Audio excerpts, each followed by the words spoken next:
Sementara itu, saudara, hingga Kamis malam, banjir masih menggenangi pemukiman warga di Kudus, Jawa Tengah. Ketinggian air mencapai lebih dari 50 cm. Salah satu desa yang terdampak banjir cukup parah yakni di Kudus adalah Desa Rayaman atau Payaman maksud kami di Kecamatan Mejobo. Di desa ini lebih dari 300 rumah warga terendam banjir. Meski sebagian masih bertahan, namun sebagian besar warga memilih mengungsi. Data BPBD Kudus mencatat banjir menggenangi 30 desa di 7 kecamatan dan lebih dari 1.500 warga mengungsi.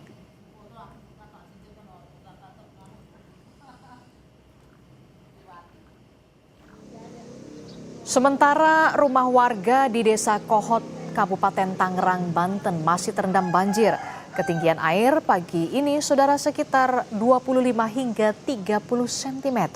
Sejumlah warga masih bertahan di rumah mereka masing-masing meski air masih menggenangi rumah warga sejak Selasa kemarin. Hingga kini warga masih menantikan bantuan dari pemerintah seperti sembako hingga obat-obatan karena aktivitas yang terbatas akibat banjir dari cuaca buruk.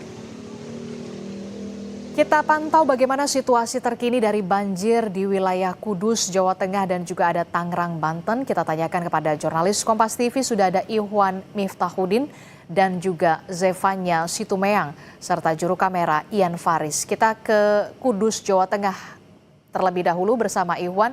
Ihwan, saat ini ada berapa tepatnya titik-titik mana yang kemudian saat ini banjir masih menggenangi wilayah Kudus dan yang paling parah seperti apa kondisinya di sana?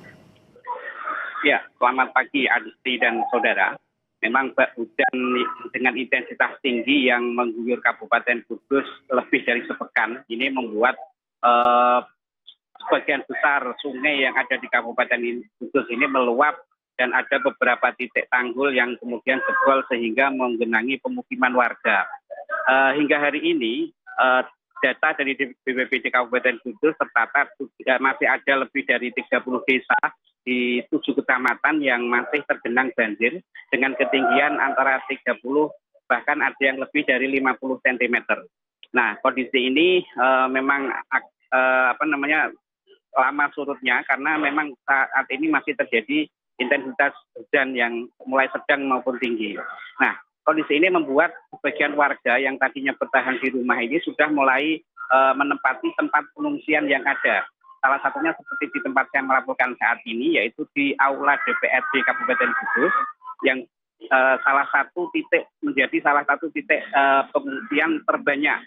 Tercatat di lokasi saya ini ada sebanyak 530 pengungsi yang sudah menempati Aula DPRD Kudus. Nah, kondisi ini membuat warga yang lainnya juga sudah menempati di 10 titik pengungsian yang ada. Jadi tidak hanya DPRD, pemerintah sudah menyiapkan 10 titik pengungsian dan juga untuk melayani kebutuhan logistik warga, ini pemerintah sudah menyiapkan 14 dapur umum yang nantinya setiap harinya akan memasak kebutuhan baik bagi para pengungsi maupun warga korban banjir yang ada di Kabupaten Kudus. Adisti.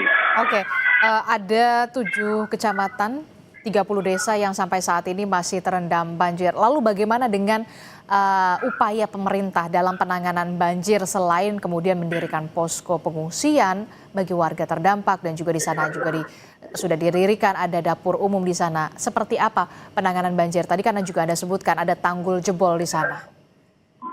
Ya, jadi upaya pemerintah daerah untuk menanggulangi bencana alam ini, jadi memang di Kudus ini tidak hanya banjir Adisti, sebelumnya juga ada tanah longsor yang terjadi di 3 kecamatan, ada puluhan titik tanah longsor juga.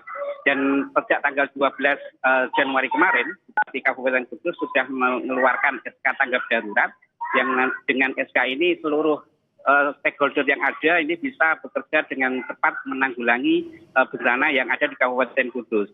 Selain itu, pemerintah desa ini juga sudah banyak yang memiliki destana atau desa tanggap bencana. Yang di situ mereka bisa menangani bencana-bencana kecil dengan cukup di wilayah desa.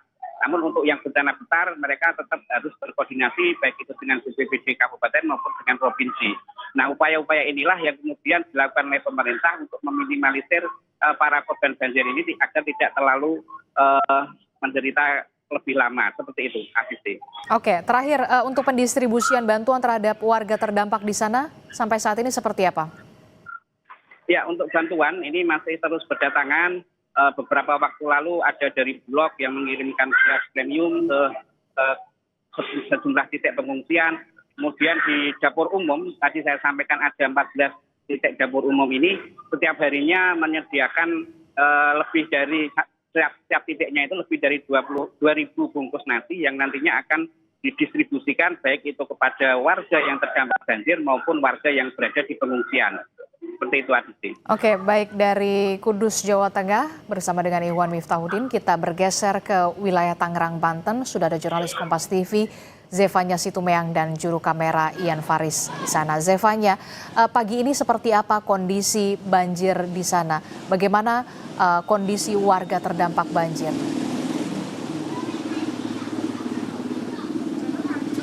Ya, di saat ini kondisi dari Desa Kohot, Kabupaten Tangerang, Banten ini memang masih menggenang air kurang lebih tingginya sekitar 25 hingga 30 cm.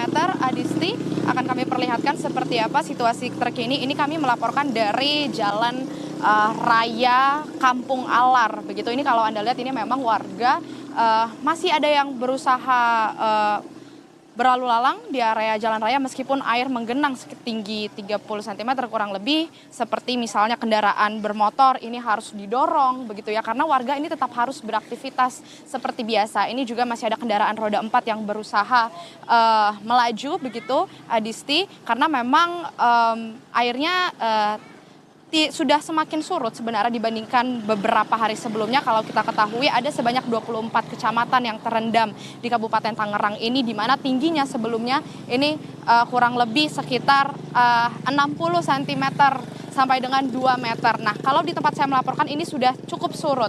Tapi kalau kita mengarah ke arah yang lebih dalam, di bagian semakin ke arah sana itu katanya semakin lebih dalam lagi, Adisti dan juga saudara. Nah, tadi saya sempat berbincang, Adisti, dengan beberapa warga yang tinggal di Kampung Alar, Desa Kohot, Kecamatan Pakuaji, Tangerang, Banten. Ini memang mereka menyebut banjir atau air menggenang ini sudah terjadi sejak hari Selasa kemarin begitu ya, dan belum surut. Hingga kini masih terus ada genangan air. Untuk seperti apa yang dirasakan oleh warga, saya mau berbincang dengan salah satu warga yang ada di sini. Permisi Ibu, boleh berbincang sedikit terkait banjir di Desa Kohot ini? Mungkin boleh disampaikan ini sejak hari Selasa kan ya? Ini bagaimana Bu? Biasanya memang selalu banjir atau seperti apa dan setinggi apa sih Bu? Setahun sekali sih Bu, cuman ini banjir ini lebih besar. Kalau kemarin tuh setinggi apa Bu? Sebetis. Oke, sekitar 4-50 cm ya? Iya, sedengkul ya. Ibu, sudah ada kunjungankah dari kepala desa setempat atau pemerintah mungkin untuk meninjau bagaimana keadaan warga? Belum ada.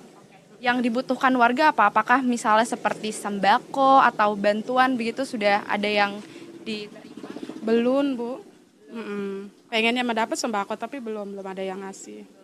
Tapi kalau aktivitas sehari-hari apakah cukup terhambat atau Ibu ada pergi bekerja atau anaknya sekolah atau suami? Pere kerja Bu.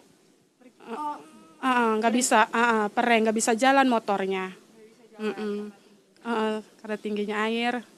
Belum surut sama sekali ya Bu? Belum, ini baru sekarang nih surutnya Bu.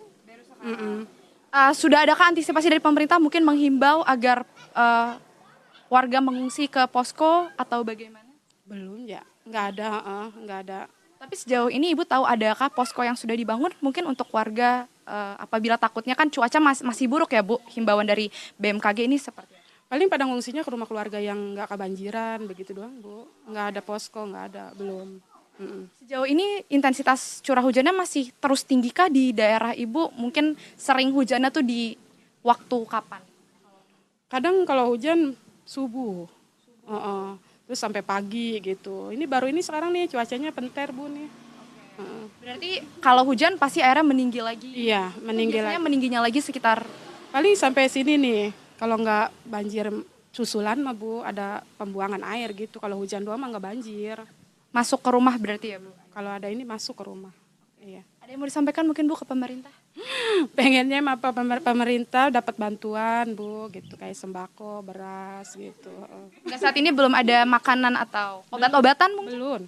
Belum semua Bu, obat gak ada, makanan gak ada. Terima kasih Bu Yani, sebelumnya mohon maaf atas musibah yang terjadi. Itu dia Disti dan juga saudara, mungkin yang saat ini paling dibutuhkan oleh warga di Desa Kohot ini adalah bantuan seperti obat-obatan, kemudian makanan, karena saya perhatikan di sini ada banyak anak-anak juga begitu ya yang sering bermain air juga. Ini juga mungkin menjadi perhatian, ditakutkan menjadi penyakit kulit, lalu juga bisa menimbulkan flu, demam. Dan kita melihat juga di sini dari BPBD Tangerang kemarin sebenarnya sudah buka suara ya, bahkan mereka akan melakukan penanganan secara komprehensif terkait dengan banjir yang terjadi, mengingat BMKG juga sudah menghimbau bahwa intensitas curah hujan yang cukup tinggi, cuaca yang buruk, ini tentu diharapkan bisa merata ke semua kecamatan. Ini bisa merasakan apabila memang bantuan sudah disediakan. Tentunya nanti kita kabarkan lagi terkait update dari Desa Kohot, Kabupaten Tangerang, Banten ini, Adisti. Baik, terima kasih informasinya jurnalis Kompas TV Zevanya Situmeang dan juga juru kamera Ian Faris melaporkan langsung dari Desa Kohot, Kabupaten Tangerang, Banten. Sebelumnya ada Ihwan Miftahudin melaporkan langsung dari Kudus, Jawa Tengah. Selamat bertugas kembali rekan-rekan.